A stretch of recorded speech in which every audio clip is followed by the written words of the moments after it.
How are you all? I hope you all are fine and doing well. Children, in the last video we saw about the question and answers, isn't it? Okay, of Unit 2, the farmer's daughters. Yeah, the daughters of the farmer. And we wrote all the question and answers in our classwork. Okay, now children, take out your book to page number 122. Your book to page number 122. Can you see this over there? Try your own. Okay. Children, all of us have a dictionary with us, isn't it? Yeah. So take out your dictionary also, all of you, quickly. I give you 2 minutes. ஐயோ dictionary எங்கே இருக்குன்னே தெரியாதே, தேடிலாம் எடுக்கணும் இல்லையா? Come on, take out your dictionary.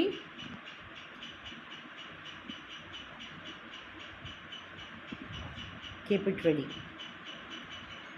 Okay, now you're going to search the meaning for the word paddy. Can you see in the center there is written something? What is that? Paddy. Paddy. Paddy. Can you see that paddy is written? Okay, now search for the meaning of paddy. What is paddy? Paddy means nellu. Paddy means nellu. Okay.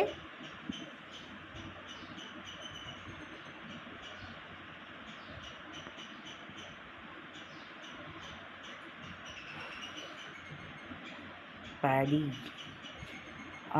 Also, you have to write the meaning in your mother tongue. So what is your mother tongue? Tamil is your mother tongue. So you have to write it in English meaning, then your mother tongue meaning. After that we will come for parts of speech. What part of speech is it? So that also you have it in your dictionary only. Paddyன்னு எழுதிட்டு அதுக்கு பக்கத்தில் அது நவுனா, ஆட்ஜெக்டிவா, ஆட்வர்பா, வேர்பா அப்படின்னு அங்கே எழுதியிருக்கோம் பாருங்கள். Okay, that you have to write in parts of speech. Then comes use in a sentence. So that means you have to frame sentence with the word paddy. Paddyயை use பண்ணி sentence frame பண்ணணும். Like water. I love to drink water. இல்லைனா water is used to make different types of juices. இல்லையா? அந்த மாதிரி paddyயை use பண்ணி sentence form பண்ணணும். And the last one is to draw. You have to draw paddy. நெல் எப்படி இருக்கும் பார்க்குறதுக்கு, அதை என்ன செய்யணும், நம்ம பார்த்து வரையணும். Okay, so this is what you are going to do here. So you have to do this and get it on the day when we will do the correction of the book. Okay, okay children. Now the next one, speak and win. Pick and support any one of the 3 daughters. Say some sentences for the one you support and say some sentences against the other 2 to win. Okay, இப்போ என்ன சொல்கிறாங்க அப்படின்னா, இந்த 3 டாட்டர்ஸ்லேருந்து ஏதாவது ஒரு டாட்டருக்கு நீங்கள் support பண்ணணும். ஓகேயா? அடுத்த 2 டாட்டர்ஸ்க்கு அகெயின்ஸ்டாக நீங்கள் பேசணும். அப்போனா ஒரு டாட்டர் வின் பண்ணலாம் இல்லையா? அதனால் ஸோ யார் கரெக்டாக இருந்தால், யார் செஞ்சது சரின்ட்டு உங்களுக்கு தோணுதோ அவங்களுக்கு நீங்கள் சப்போர்ட் பண்ணி பேசணும். So the first one, I support the first daughter because. First டாட்டரை சப்போர்ட் பண்ணால் ஏன் சப்போர்ட் பண்ணுறீங்க? அவள் என்ன செஞ்சால்? பறவைகளுக்கு கொடுத்தா. ஸோ அதனால் என்ன சொல்லி சப்போர்ட் பண்ண போகிறீங்க? So you right it in a sentence. அப்போ அது எழுதும்போது இவங்க 2 பேரையும் தாக்கி பேசணும். ஃபார் எக்ஸாம்பிள் தமிழில், ஆமாம் அவள் பறவைகளுக்கு கொடுத்தது தப்பே இல்லையே, அந்த பறவைகளும் பசியாக தானே இருந்திருக்கும், அது வீண் போகலையே, யாருக்கோ பயன்பட்டு இருக்குல்ல, ஒருவேளை அந்த நாளுக்காக இருந்தாலும் அது ஒரு உயிரினத்துடைய பசியை ஆற்றிருக்கு, பசியை போக்கியிருக்கு அப்படின்னு சொல்லி என்னது அந்த சென்டென்ஸ் சொல்லலாம். ஸோ இவங்க மற்ற 2 பேரும் என்ன செஞ்சாங்க? அவங்க மற்றவர்களுக்காக, அதாவது வாயில்லாத பறவைகளுக்கு மனிதர்கள் கூட என்ன செய்யலாம், கம்யூனிட்டியில் இருக்க ஆட்கள் கூட வேறு எங்கெல்லாமோ அவங்களுக்கு சாப்பிடலாம், அவங்களுக்கு சாப்பாடு எப்படியும் கிடைக்கும், அதில் போடாட்டாலும் கட்டாயம் கிடைக்கும். ஆனால் பறவைகளுக்கு கிடைக்கிறது ரொம்ப கஷ்டம், அதுகள் தேடி தான் அலைஞ்சு கொண்டு இருக்கணும். அதே நேரத்தில் இன்னொன்று, விளைய வைக்கிறதுக்கு எத்தனையோ விதமான பயிர்கள் இருக்குது, இன்னும் கடையில் வாங்கி கூட என்ன செஞ்சிடலாம், இது பண்ணிடலாம், வீட்டில் இருக்க பயிர்கள் போடலாம். ஆனால் அந்த நேரத்தில் யூஸ்ஃபுல்லாக இருந்தது. சரியா? அந்த நேரத்தில் பசியோடு இருக்கிற அந்த நேரத்தில் கையில் இருந்த அந்த தானியத்தை உடனே தேவையுள்ள பறவைகளுக்கு உயிரினங்களுக்கு கொடுத்து அவங்க பசியே போச்சுனது தான் பெருசு அப்படின்னு சொல்லலாம். இல்லை ஐ support the second daughter because அப்படின்னு சொல்லிட்டு இவளுக்கு சப்போர்ட் பண்ணிவிட்டு மற்ற 2 பேரை தாக்கி பேசலாம் இல்லையா? ஸோ எந்த கேர்ள் செஞ்சது நல்லதுன்னு உங்களுக்கு தோணுதோ அவளுக்கு சப்போர்ட் பண்ணியும் மற்ற 2 பேருக்கும் அகெயின்ஸ்டாகியும் நீங்கள் என்ன செய்றீங்க, சென்டென்ஸை உங்களுடைய புக்கில் எழுதுறீங்க. எந்த புக்கில்? ஹோம்ஒர்க் நோட்டில் எழுதுறீங்க. Okay, now read the passage 3 times and color a bull for each time. என்ன செய்யணுமா, இந்த பேசேஜை 3 நேரம் ரீட் பண்ணுறீங்க. ஃபஸ்ட் டைம் ரீட் பண்ணி முடித்ததும் காலையை கலர் பண்ணணும். இப்போ 2வது ரீட் பண்ணிட்டு 2வது காலையை கலர் பண்ணணும். 3வது ரீட் பண்ணிட்டு 3வது காலையை கலர் பண்ணணும். ஏன் அப்படி சொல்கிறாங்கன்னா, நீங்கள் திரும்ப திரும்ப ரீட் பண்ணும்போது அந்த ஸ்டோரி உங்கள் மைண்டில் கரெக்டாக உட்காந்துரும். இப்போ அந்த ஸ்டோரி வாசித்துட்டு நீங்கள் என்ன செய்யணும், இந்த கொஸ்டின் கீழே கொடுத்துருக்க கொஸ்டினுக்கு ஆன்சர் எழுதணும். So now let us read. Mr. Murugan is a farmer. He has a small piece of land and 2 bulls. He takes good care of his bulls as they help him in farming. So காளைகள் என்னச்சுதான் விவசாயம் பார்க்கறதுக்கு help பண்ணுறதுனால அவங்களுடைய நல்லா கவனிக்கிறானா. Every morning he takes the bulls for grazing. தினந்தோறும் காளைகளை மேய்க்கிறதுக்கு கொண்டு போகிறார். when it rains he plows the land with the bulls. மழை பெய்யும்போது அந்த பூமியை விழுவாராம். எதை வச்சு? இந்த காளை மாடுகளை வச்சு அந்த பூமியை விழுவாராம். as he has no one to help he starts sowing the seed before sunrise. அவருக்கு உதவுவதற்கு யாரும் இல்லாததுனால சூரியன் உதிக்கிறதுக்கு முன்னாலே அவர் என்ன செய்ய ஆரம்பிப்பாராம், விதைக்க ஆரம்பிச்சிருவாராம். he irrigates the crop till it grows. நல்ல அந்த தானியங்களை நல்ல முறையில் உரம் கொடுத்து அதை வளர வைக்கிறார். அது வளரும் வரைக்கும் நல்லா கவனிக்கிறாராம். he reaps and binds the crops then takes it to thrash the paddy. அவர் என்ன செய்தார், அவர் அதை அறுத்து என்ன செய்தாரா, த்ராஷ்னு என்னது, நெல் குத்துறதுக்கு அவர் என்ன செய்தார், அந்த த்ராஷ்னா குத்துறது இல்லாமல் அதை வைக்கோல்லேருந்து தட்டி எடுப்பாங்க இல்லையா, அடித்து எடுப்பாங்க. இப்போலாம் என்ன செய்கிறாங்க, ரோட்டில் போட்டுருவாங்க, வண்டி அதுக்கு மேலே போய் எல்லாம் நெல்லெல்லாம் உதிர்ந்து வந்துருன்னு சொல்லி. ஸோ அதை த்ராஷ் பண்ணிவிட்டு பண்ணுறாரு. Finally with the help of bulls he takes the paddy to his house.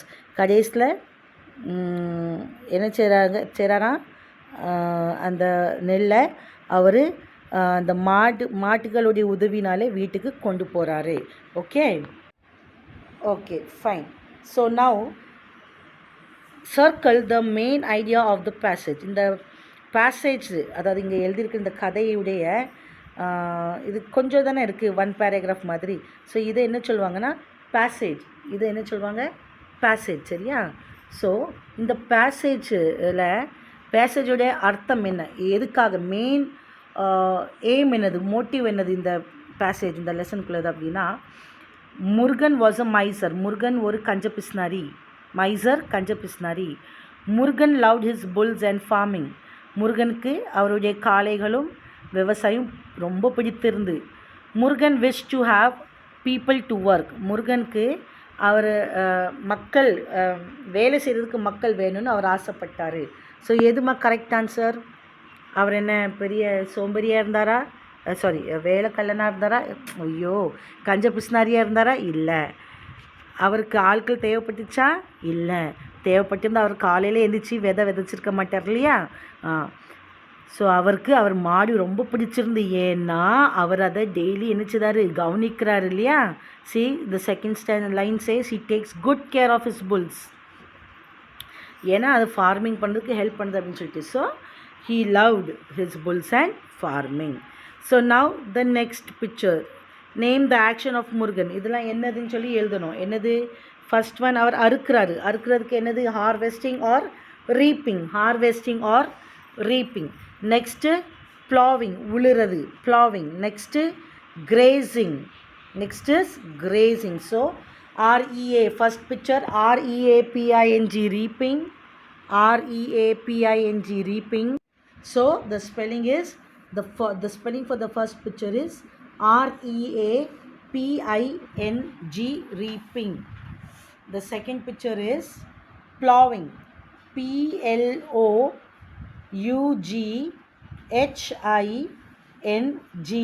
plowing. The third one is grazing, GRAZING, grazing. Okay.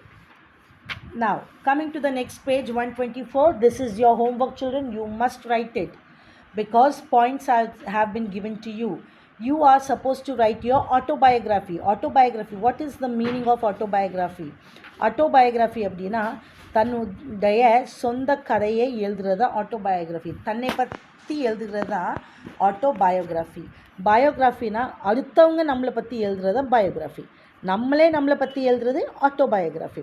So உங்களுக்கு they have given you some points.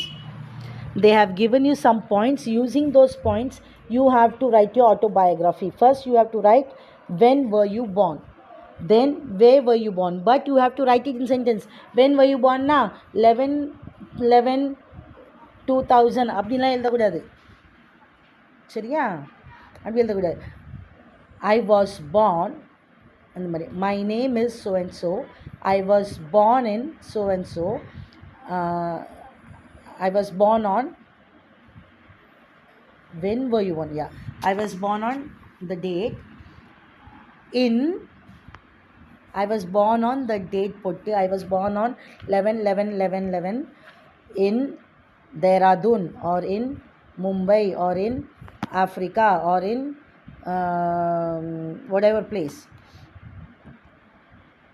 that in Tamil Nadu or Chennai, whatever. Okay, then my father's name, full stop. My father's name is so and so, and what he does, he is a teacher or he is a doctor edo.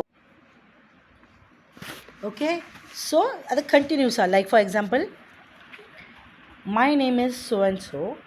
I was born on 2/6/2001 in Mumbai. The next will be, my father's name is so and so and he is an electrician. My mother's name is so and so and she is a housewife. I am the second in my family. I have one elder brother and a younger sister. My nickname is so and so because I was the first girl in my house. So last one is an incident, interesting incident that happened in your life.